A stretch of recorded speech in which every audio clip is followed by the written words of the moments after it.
This is Tim from Your 6 Studios. Today in this video I'm going to show you how to enable and allow use debugging on your Google Pixel phone. So you can see I have the option right here. All I have to do is hit OK. It's right here. Now to turn this on, it's under the developer option, so you have to enable this first. So swipe down from the top right and go to settings. Then go to About Phone and click this. So you can see About Phone right here. There's going to be a bunch of personal information, so I'm just going to hide this. And then scroll all the way down. And at the bottom of the list you can see build number, just tap that 5 times. So that's right at the bottom, then back out.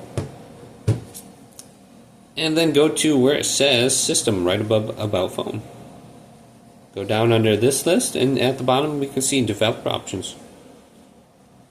And we can just go to search and type in USB now. And if we scroll on down we can see developer options, USB debugging. Tap this and it'll scroll all the way down to it. And just turn it on, enable it, and hit OK.